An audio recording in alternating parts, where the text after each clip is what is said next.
কি ব্যাপার একা একা হাসছিস? তুই এখানে? তোকে আমার ঘরে আসতে নিষেধ করিনি।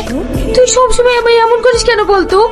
তুই ভালো করেই জানিস আমি তোকে এক মুহূর্ত না দেখলে থাকতে পারি না, আর আমি তোকে কতটা ভালোবাসি। আমি তোকে ভালোবাসি না কতবার বলবো? দেখ টনি, তুই আমার বেঁচে থাকার একমাত্র সম্বল। তুই এমন কিছু করিস না যাতে আমার বেঁচে থাকার ইচ্ছাটাই হারিয়ে যায়। তুই খালি খালি মিথ্যা স্বপ্ন দেখা বন্ধ কর। আমি তোকে কখনো বিয়ে করবো না। কি রে, কাঁদছি কেন? আমার কপালে কান্না ছাড়া কিছুই নাই গো।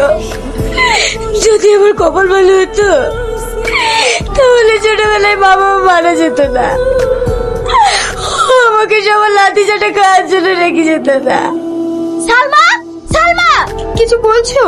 তোর ভাইয়ের জন্য ফ্রিজে চারটে মিষ্টি রাখা ছিল, কে খেয়েছে? আমি খেয়েছি ভাবি। আমাকে জিজ্ঞেস না করে ফ্রিজ থেকে মিষ্টি চুরি করে খেতে লজ্জা লাগে না? ভাই ভাবির ঘরে জিনিস খেলে কি চুরি করা হয়? দিন দিন তো সাহস বেড়ে যাচ্ছে। তোর কিছু বলি, আমার বুড়া বুড়ি মরলো, তার সাথে সাথে যদি ও মরতো তাহলে তো আরাম পাইতাম। তো কষ্ট আমার কিছু মনে হয় না। যাকে ঘিরে এত স্বপ্ন দেখেছি, ভেবেছিলাম সে হয়তো অনেক সুখে রাখবে, কিন্তু আজ তোমার ছেলেও আমাকে অস্বীকার করলো। তোর মা বলছিল তুই নাকি সালমাকে বিয়ে করতে অস্বীকার করেছিস। হ্যাঁ, তুই তো ভালো করেই জানিস আমি ছোটবেলা থেকে সালমার সঙ্গে তোর বিয়ে ঠিক করে রেখেছি। আব্বা আমি সালমাকে বিয়ে করতে পারবো না। আমি অন্য একজনকে ভালোবাসি। কি? আমার মুখের উপরে কথা বলা তোর সাহস হয় কি করে? এই ফ্যামিলিতে আমি যেটা বলবো সেটাই হবে। আমি সালমাকে বিয়ে করতে পারবো না, ব্যাস। আমি অন্য একজনকে ভালোবাসি, তাকে বিয়ে করবো। কি হয়েছে? এত চিৎকার করছিস কেন? সেটি খাবার দাও না, আমি খাই। আমার কোনো খাবার নাই, যা আসলে তোর ভাই খেয়ে নিছে।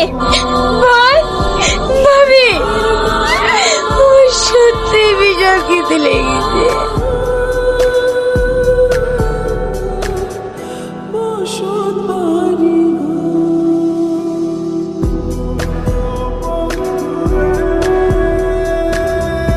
জনি, তুই এখানে? তুই বলে সারাদিন কিছু খাসনি, তাই গেলে খাবার পাঠালো।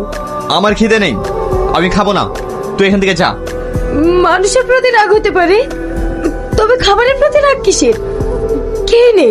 আমার যত অশান্তির মূলই হচ্ছে তুই। তোকে দেখলে আমার ঘৃণা হচ্ছে। তুই এক্ষুনি আমার চোখের সামনে থেকে সরে যা।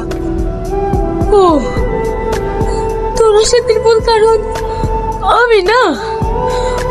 আমি তোকে কথা দিছি, আমার এই মুখ তোকে আর কখনো দেখতে হবে না, কোনোদিনও না। চোখে চোখে লেনা দেনা